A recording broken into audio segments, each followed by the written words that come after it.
ভাইরা আমার, আরেকটি কথা না বললেই নয়, আমরা সবাই শ্রমিক, আমরা প্রবাসী। আজ মহান মে দিবস। বিশ্বের অনেক দেশের অনেক নেতা, অনেক পুঁজিপতি ব্যক্তিরা আমাদের মতো সমস্ত শ্রমিকদের বেতন ভাতা বোনাস না দিয়ে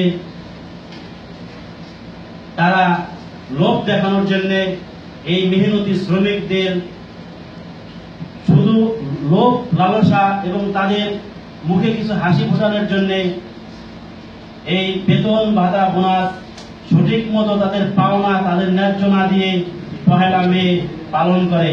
এতে আমাদের মতো মেহনতি মানুষ, মেহনতি শ্রমিক, মেহনতি প্রবাসের কোনোই মূল্য নাই, শুধু আমাদের লোভ দেখায়। আমি তাই বলবো, আমরা যারা প্রবাসী ভাইরা আছি, যারা শ্রমিক আছি, বিশ্বের সমস্ত শ্রমিকরা আমাদের ঐক্যবদ্ধ হতে হবে। আমরা অবহেলিত নই, আমরা ভিক্ষা চাই না, আমরা আমাদের ন্যায্য পাওনা চাই। তাই সমস্ত প্রবাসী ভাইদের বলবো এবং যারা মেহনতি মানুষ, যারা শ্রমিক আছেন, এই মে দিবসের উপলক্ষে আমরা যেন সবাই একতাবদ্ধ হয়ে ঐক্যবদ্ধভাবে কাজ করতে পারি, সকল মেহনতি মানুষের জন্য, সকল শ্রমিকদের জন্য, কারণ আমরা সবাই শ্রমিক।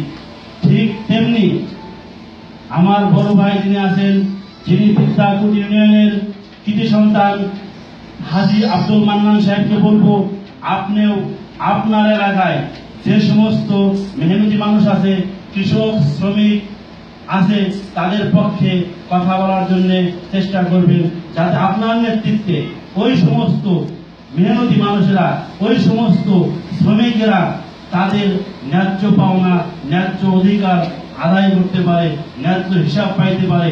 আমরা চিহ্নিত হতে চাই না, আমরা অবহেলিত হতে চাই না, আমরা ভিক্ষা চাই না, আমরা চাই আমাদের ন্যায্য পাওনা, ন্যায্য হক, ন্যায্য অধিকার।